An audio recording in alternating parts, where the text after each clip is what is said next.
నమస్తే, welcome to వి3 news. లక్ష్యం సమాజహితం. నేను మీ ప్రవళిక. ఇప్పుడు ప్రస్తుతం మనతో దళిత బంధు డిస్ట్రిక్ట్ డైరెక్టర్ మరిగూడ లపంగి నరసింహ గారు ఉన్నారు. మున్గోడులో కారు ప్రచారం చాలా జోరుగా జరుగుతుంది.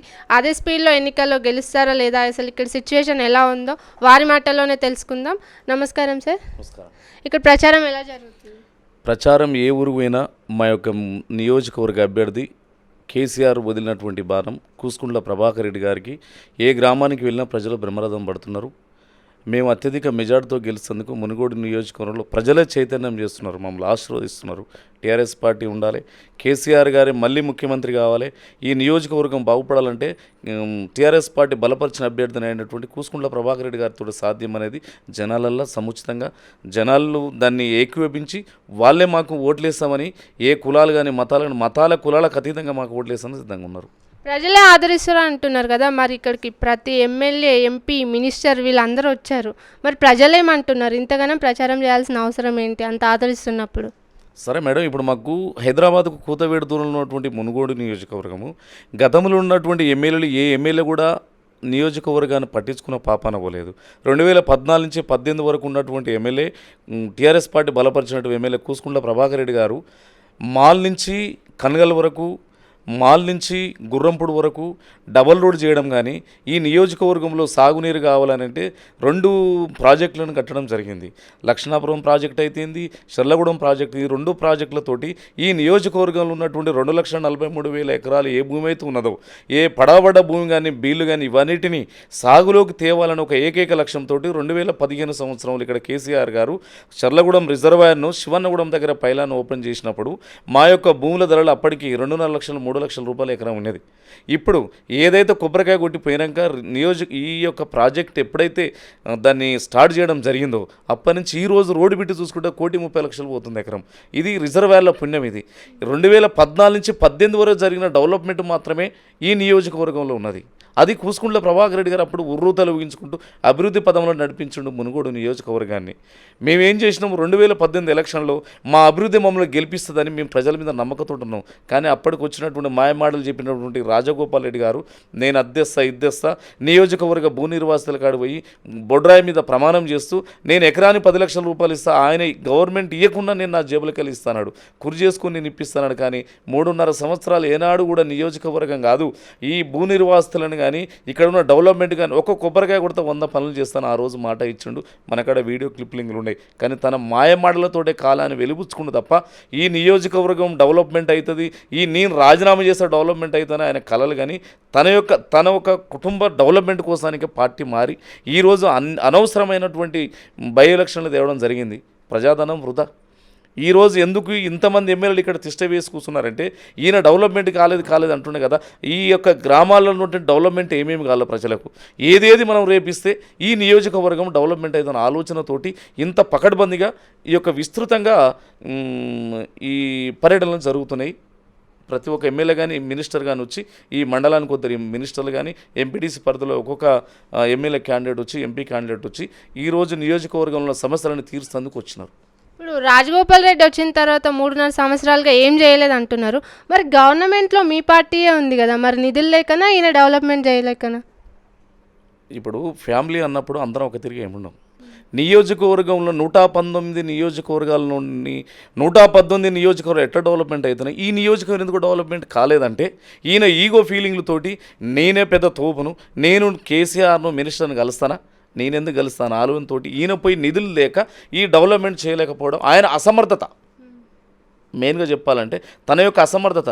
ఈ నియోజకవర్గం ప్రజల మీద ప్రేమ ఉన్నోడైతే నియోజకవర్గంలో ఇప్పటివరకు 3.5 సంవత్సరాలు ఏడ కొబ్బరికాయ కొట్టిండో మీరు ప్రతి ఒక్క సామాన్య ఓటర్స్ని అడగండి.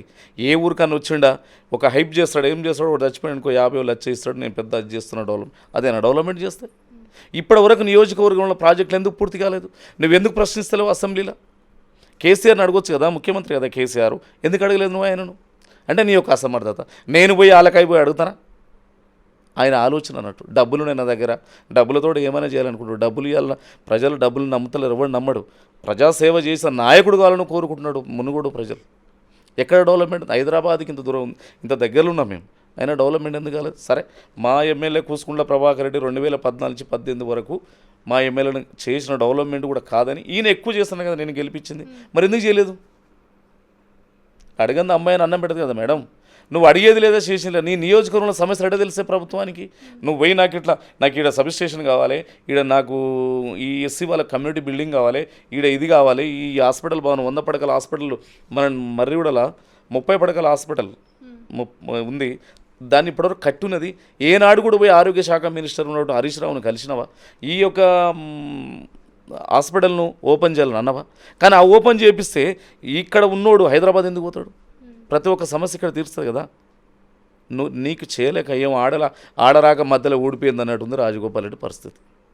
మేము పథకాలు ఇచ్చినామని మీరు అంటున్నారు కదా, పథకాల కోట్లు రాలుతాయి అనుకుంటున్నారు? మేమైతే గట్టి నమ్మకంతో ఉన్నాం మేడం. ఎందుకున్నామంటే గతంలో రైతు ఆత్మహత్యలను పొద్దున్న లేస్తే పేపర్లో చూసేది.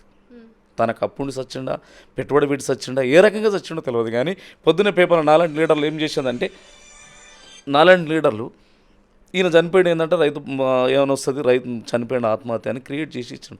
ఈరోజు అదే రైతు చనిపోతే ఆ కుటుంబం వీధిన పడొద్దని 5 లక్షల రూపాయలు రైతు బీమా ఇస్తున్నాడు. పెట్టుబడి సాయం కింద ఎకరానికి 2 దఫాలుగా 10,000 రూపాయలు ఇస్తున్నాడు. ఏదైతే కళ్యాణ లక్ష్మి ఇలా పెళ్లి చేస్తున్నామో, ఒక మేనమామ గతంలో నేను చిన్నపిల్లనప్పుడు చూస్తే తలశంబు తాంబాలం అని పెట్టేది. గతంలో అమ్మ నాయనకు బియ్యం పోసి తలశంబు తాంబాలం పెట్టాలనేది ఒక సిద్ధాంతం ఉండే. ఈరోజు అదే తలశంబు తాంబాలం బరువైపోయింది మేనమామలకు. ఆలు వెట్టలేనటువంటి వెలతి ఏదైతున్నదో కేసీఆర్ గారు దాన్ని సమకూరుస్తున్నాడు. ఆ కుటుంబానికి 1,116,000 రూపాయలు ఇస్తున్నారు వాళ్ళకు. షాదీ ముబారక్ కానీ, కళ్యాణ లక్ష్మి కానీ, రైతు బీమా కానీ, రైతు బంధు కానీ, కేసీఆర్ కిట్టు కానీ, ఇట్లా చెప్పుకుంటూ పోతే హాస్టల్లో సన్న బియ్యాలు కానీ, ప్రతి ఒక్కరు నా పిల్లగాడు ఏదైతే నా మనవడు ఏమైతే ఇమాన్షి తింటుండో అదే ఒక బియ్యాన్ని కూడా పేదలు ఉన్నటువంటి ఆ స్కూల్లో చదివే పిల్లలు కూడా తినాలని ఒక ఉద్దేశంతో ప్రతి ఒక్క హాస్టల్లో కానీ స్కూళ్ళలో కానీ సన్న బియ్యంతో ఈరోజు భోజనం ఏర్పాటు చేసి పౌష్టికాహారం అందిస్తున్నాడు. ఇంతకన్నా గొప్పమైన పథకాలు ఇంకేం కావాలి? ప్రజలకు ప్రతి ఒక్క కుటుంబానికి ఈ యొక్క సంక్షేమ పథకం ఉన్నది. ఆసరా పెన్షన్లు. నేను గతంలో ఎంపీటీస్ ఉన్నప్పుడు మా ఊళ్ళో 2006లో ఎంపీటీస్ ఉన్నాను. నేను చిన్న ఏజ్లో 24 సంవత్సరాలకు ఎంపీటీస్ ఎన్నికైనప్పుడు ఆ 24 ఏళ్ళు ఉన్నప్పుడు నన్ను తీసుకుపోయి ఆ పెద్ద మనుషులు నాతో పంచాయతీ చేయించుకున్నారు. 200 రూపాయలు పెన్షన్ వచ్చింది, నాకు ఈ సాల్తలేవు నాయనని చెప్పో, నాకు బోయ పెడతలేదనో, నా కొడుకు చూస్తారని చెప్తే ఆ సమస్యలు పరిష్కరించడం.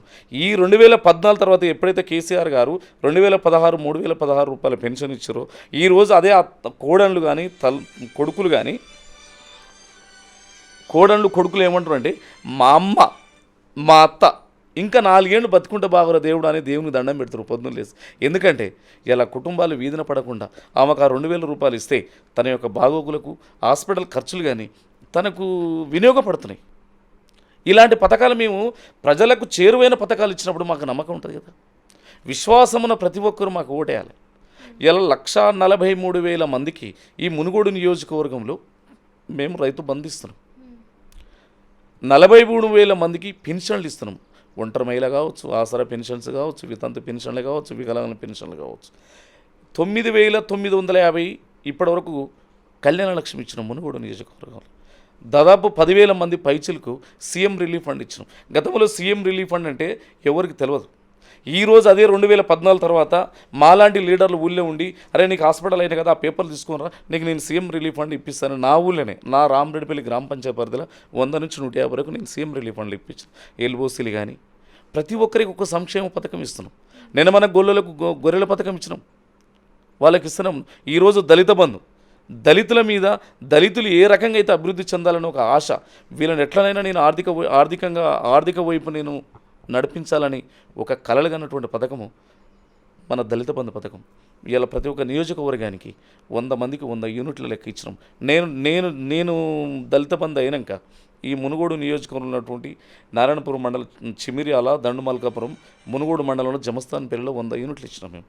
ఈ 10 లక్షల రూపాయలు గతంలో ఈ దళితులకు 10,000 రూపాయలు ఇవ్వాలంటే షావుకారు కాడు పోయినా 10 రోజులుగా నెల రోజులు తిరిగిన 1,000 రూపాయలు పుట్టకపోయేది. ఇలా 10 లక్షలు ఇస్తున్నాం. ఎలాంటి ఫైనాన్స్ లేకుండా ఈఎంఐ లేకుండా ఇస్తున్నాం అంటే దళితులు ఆయన కనెక్ట్ కావాలి కదా. మీరు 100 మందికి ఇచ్చినామంటున్నారు, ఇది కేవలం టీఆర్ఎస్ బంద్ అని విమర్శలు కూడా వస్తున్నాయి. అన్ని పార్టీల వాళ్ళకి ఇచ్చారా, కేవలం టీఆర్ఎస్ వాళ్ళకి ఇచ్చారా? ఇప్పుడు ఒకటి, చిమిర్యాల కాడ ఉన్నటువంటి 31 మంది కుటుంబాలు ఉంటే 31 మంది కుటుంబాలకు పార్టీలకు అతీతంగా ఇచ్చినాం.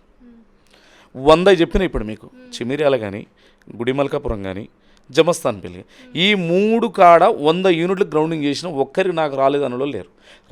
పార్టీలకు అతీతంగా ఇచ్చినాం. ఎస్సీ ఎస్సీలో మా 52 ఉపకులాలు ఉంటాయి. 52 ఉపకులాలకు సంబంధించిన వాళ్ళు ఎవరున్నా మేము వాళ్ళకు దళిత బంధు అందించినాం. పార్టీలకు అతీతంగా ఇచ్చినాం. టీఆర్ఎస్ బంద్ కాదు, అది దళిత బంద్, అది దళితులకు ఇచ్చినాం. దీంట్లో పైరవీలు లేవు. నాకు ఇది చేస్తుంటే 50,000 ఇస్తా నీకు అనేటట్టు లేదు. నీకు నువ్వు ఎలిజిబుల్ ఉన్నావు కాబట్టి నీకు ఇచ్చేస్తాం దళిత బంధు. నీ ఇష్టం వచ్చిన యూనిట్ వాడుకోవచ్చు. ట్రాక్టర్ తీసుకుంటావా, హార్వెస్టర్ తీసుకుంటావా, డీసీఎం తీసుకుంటావా, పెట్రోల్ బంక్ పెట్టుకుంటావా, సెంటరింగ్ కొనుక్కుంటావా, నీ ఇష్టం. నీకు ఏది అనిపిస్తే అది కొనుక్కోవచ్చు. దళిత బంధు దళితులకు జీవితాలలో వెలుగు నింపుతందుకే పెట్టిందే దళిత బంధు పథకం. ఈరోజు సెక్రటరియట్కు అంబేద్కర్ గారి పేరు నామకరణం చేయడం జరిగింది. అంటే దళితులను గుర్తిస్తున్నట్టు కదా. దళితులకే ఇస్తురా మాకిస్తారా అంటే ఈరోజు గిరిజన బంధు కూడా పెట్టడం జరిగింది. దఫాలుగా రేపు బీసీ బంధు కూడా పెడుతుందుకు అవకాశం ఉంది. అంటే మనకు కూడా వెసులుబాటు కావాలిగా. కళ్యాణ లక్ష్మి ఫస్ట్ దళితులకే పెట్టారు. ఆ నుంచి స్టార్ట్ అయ్యి ఈరోజు అగ్రవర్ణాలు కూడా ఇస్తున్నారు. ఇలా సీలింగ్ అనేది లేదు కదా, ప్రతి ఒక్కరికి ఇస్తున్నారు. దళిత బండి లాంటి పథకం కూడా గిరిజనులకు ఇస్తారు. బీసీ బంధు కూడా స్టార్ట్. నేను అది చెప్పాను, నాకు అంత స్థాయి నాది కాదు, కానీ ప్రజలల్లో ఉన్న నమ్మకాన్ని, అపనమ్మకాన్ని పోగొట్టాలంటే వాళ్ళకు కూడా ఇస్తుంది కదా, ప్రతి ఒక్కరికి వస్తుంది. ఇదంతా ఓకే సార్, మీరు ఇంత చెప్తున్నారు. మరి ఈ పథకాలు దుబ్బాక హుజురాబాద్లో పనిచేయలేదు కదా, మరి ఇక్కడ పరిస్థితి ఎలా ఉంటుంది అంటారు? దుబ్బాక హుజురాబాద్లో వాళ్ళ బీజేపీలు చెప్పినటువంటి మాటలు విని ఇలా గోసపడుతున్నారు. దుబ్బాక కానీ హుజురాబాద్ ప్రజలు నాయకులు వచ్చి మా మునుగోడు నియోజకవర్గంలో ప్రచారంలో అయ్యా మేమే మోసపోయినాం, బీజేపీ వాళ్ళ మాయమాటలు నమ్మి మీరు మాలాగా మోసపోద్దని వాళ్ళే ప్రచారం చేస్తున్నారు. 3,000 పెన్షన్ ఇస్తుంటున్నావు, నువ్వు ఎక్కడికి తెచ్చిస్తావు 3,000 రూపాయల పెన్షన్? ఎన్ని రోజుల నుంచి ఎందుకు వేయలేదు? నేను 3,000 రూపాయల పెన్షన్ ఇప్పిస్తా అంటున్నాను. ఎట్లా ఇప్పిస్తావు? స్టేట్ గవర్నమెంట్ కాదని వస్తుందా? హుజురాబాద్ ప్రజలు 1000 గెలిచి వచ్చినావు. ఎడ్ల బండి ఇప్పిస్తా, ఓ జత ఎడ్లు ఇస్తా. బండి సంజయ్ ఆడ మాట్లాడండి, ఎక్కడ మన గ్రేటర్ ఎలక్షన్లో నీట మునిగిపోయిన బండి పోతా బండి ఇస్తాం, మిల్లు పోతే ఇల్లు ఇస్తాం అన్నీ మాట్లాడు. ఎక్కడిచ్చినావు? మీ యొక్క మాయమాటలతోటి జనాలను మభ్యపెట్టి గెలిచిన్నారు మీరు. నీ మునుగోడు నియోజకవర్గ ప్రజలు తెలివి తక్కువ, మహా తెలివి కలలు. రజాకారులను ఉరికించినటువంటిదే నల్లగొండ జిల్లా. ఇలా నిన్ను ఉరికించకపోవడం ఎంత పెద్ద బ్రహ్మసత్యం. ఎంతగానో నడుస్తుంది నీ మాయమాటలు. ఎవరికేం చేసినావు? చెల్లని చెక్కులు ఇచ్చినావు. ఇప్పటివరకు కూడా ఒక్కని చెల్లు కూడా పాస్ కాలే. ఏడు నిలబడను మాట మీద. ఈ నియోజకవర్గంలో తెలివైన వాళ్ళు ఉన్నారు కాబట్టి ఇక్కడ మతతత్వ పార్టీ అయినటువంటి బీజేపీకి అవకాశం లేదు. ఇక్కడ ఆయన ఎంతసేపున డబ్బులు నమ్ముకొని ఉన్నారు వాళ్ళు. మాకు ప్రజాబలం ఉంది, ఓటర్స్ ఉన్నారు, మాకు మేము చేసిన సంక్షేమ పథకాలు ప్రజలలో ఉన్నాయి. ఈ మునుగోడు నియోజకవర్గం ఉన్నట్టు 2,34,000 ఓట్లకు వెళ్ళి మెజార్టీ ఓట్లతో మమ్మల్ని గెలిపిస్తేందుకు ప్రజలు సిద్ధంగా ఉన్నారు. మీ సొమ్ము ఏం పెడతావు, నువ్వు ఏం పెట్టినా తింటారు జనాలు, ఓటు మాకేస్తారు. ఇప్పుడు మెజారిటీ అంటున్నారు, ఎంత మెజారిటీ వస్తుంది అనుకుంటున్నారు? మీకు గట్టి ప్రత్యామ్నాయం ఎవరు అంటున్నారు? ప్రజలు నిర్ణయిస్తారు ప్రత్యామ్నాయం ఎవరనేది. నా నమ్మకం ఏంటంటే 35,000 నుంచి 40,000 ఓటతోటి మేము అత్యధికమైన మెజార్టీతో గెలుస్తాం అనేది మా నమ్మకం ఉంది. మా టీఆర్ఎస్ అభ్యర్థి కూసుకుంట్ల ప్రభాకర్ రెడ్డి గారు గెలుస్తారు. ఇంకా ప్రజల నుంచి స్పందన ఎలా ఉంది? మీరేం చెప్పదలుచుకుంటున్నారు ఫైనల్గా మునుగోడు ప్రజలకి? మునుగోడు ప్రజలకు చెప్పేది ఒకటి మేడం, నేను మునిగినా కానీ పక్కోడు బాగుపడాలని ఆలోచనతోటి మా చర్లగూడ ప్రజలు కానీ మా లక్ష్మణపురం ప్రజలు కానీ 5 ఒక నియోజకవర్గం ఒక ప్రాజెక్టు కింద 4,000 ఎకరాలు పోయింది, ఒక ప్రాజెక్టులో 6,000. ఆడ నిలబడి ఆయన భూ నిర్వాసితుడు, ఆయనందరూ భూ నిర్వాసితులు. అయినా వీళ్ళు ఏమనుకుంటారంటే ఈ యొక్క ప్రాజెక్టును కొండ మీద అయితే ఓడం కట్టాం, ఏవడం కట్టినా భూమి మీద కడతాం. కానీ ఇంత పెద్ద ప్రాజెక్టు వస్తాను ఊహించడం కాము. కానీ అయినా ఇవాళ నా ఎకరం పోయింది అలా, కానీ 2 లక్షల ఎకరాలకు సాగునీరు పోతుంది కాబట్టి నేను సంతోషంగా ఉన్నా. ఈ ప్రాజెక్టులో చూసైనా మీరు మాకు ఓట్లేయాలి. ఎవరికి వేయాలి? కేసీఆర్ ప్రభుత్వాన్ని బలపరచాలి. ఇవాళ రైతులే ఏదైతే ముంపునకు గురైన రైతులు ఉన్నారో వాళ్ళే స్వచ్ఛందంగా పోయి ప్రచారం చేస్తున్నారు. ఇలాంటి ముఖ్యమంత్రి ఇంకా మనకు కొన్ని నాళ్ళ పాటు ఉండాలి. మేము మీకోసానికి బలైనం, మీరు మోసపోవద్దు, బీజేపీలో మాయమాటలను మోసపోవద్దు. మన ఓటు కేసీఆర్ని బలపరిస్తే మనకి ఇంకా డెవలప్మెంట్ సోర్సెస్ అవుతాయని మేము కూడా అదే ప్రజలకు కోరుకుంటున్నాం. ఈరోజు ఇచ్చే ప్రజా సంక్షేమ పథకాలు గతంలో ఉన్న ప్రభుత్వాలు పైరవి చేసిన నాయకుని కాడు పోతే ఆయన చూపించడానికి వచ్చేది. ఈరోజు నీ యొక్క రైతు బంధుకు ఎలాంటి పైరవ లేదు. చనిపోయిన 10 రోజులు నీకు వస్తున్నాయి. కళ్యాణ లక్ష్మి పైరవ లేదు, కేసీఆర్ కిట్టు పైరవ లేదు, ప్రతి ఒక్క సంక్షేమ పథకి పైరవి లేదు. ఎవ్వరు పైరవ చేయవలసిన అవసరం లేదు, నీ ఇంటికే వస్తున్నాయి. ఈ వచ్చే సంక్షేమ పథకాలు చూసి రైతు బంధు, రైతు బీమా ఇలాంటి చెప్పుకుంటూ పోతే ఎన్నో ఉన్నాయి. ఈరోజు బాగుపడలే కాళేశ్వరం ప్రాజెక్టు కడితే తన సొంతానికి పోతున్నాయి అనిల్. అక్కడ ఉన్న నియోజకవర్గం పచ్చని ఆ రోజున్న బీడు భూములు ఇలా పచ్చగానే కదా. కళ్యాణ లక్ష్మి తీసుకున్న అక్కలు చెప్పరా కేసీఆర్ గురించి? ఆసరా పెన్షన్ తీసుకున్న అక్కలు చెప్పరా? వితంతు పెన్షన్ తీసుకున్న చెప్పరా? రైతు బంధు తీసుకుని మా ఇంటి ముందర ఒక ఆమె సిరిపంగి ఆదా అంటే చనిపోయాడు. తనకు 5 లక్షల రూపాయలు 15 రోజులు వచ్చినాయి. ఈ రోజు నేను పోయి ఓటు అడిగితే ఆమె ఎదురొచ్చి చెప్తాను, కేసీఆర్కి దండం పెడతాను, ఆయన నా కుటుంబం వీధిన పడకుండా నాకు 5 లక్షల రూపాయలు ఇచ్చింది, నేను ఓటు కేసీఆర్కి ఇస్తానని చెప్తున్నాను. ఇలాంటి వాళ్ళు ఎంతోమంది ఉన్నారు. కేసీఆర్ను బలపరిచి కేసీఆర్ ముఖ్యమంత్రి కావాలి, ఆయన కారు గుర్తు గెలవాలనే ఆలోచన ఉన్న వాళ్ళు చాలా మంది ఉన్నారు. మేము కూడా ప్రజలకు ఒకటే చెప్తున్నాం, ఇలాంటి ముఖ్యమంత్రి మనం కాపాడుకున్నట్టయితే మన దేశం కానీ మన రాష్ట్రం కానీ ఇంకా బాగుపడుతుంది. ఇంకా తను ఎప్పుడు ప్రజల కోసానికి ఆలోచించే గొప్ప వ్యక్తి కాబట్టి తెలంగాణ సాధించడం 14 సంవత్సరాలు ఉవ్వెత్తునటువంటి సముద్రానికి ఎలాగైతే ఆటుపోటులు వస్తున్నాయో ఆ అలలతోటి అయినా ఎదరకుండా బెదరకుండా రాజశేఖర రెడ్డి బెదిరించినా కూడా బెదరకుండా ఉద్యమాన్ని నడిపించుకుంటూ తెలంగాణ రాష్ట్రాన్ని సాధించినాడు.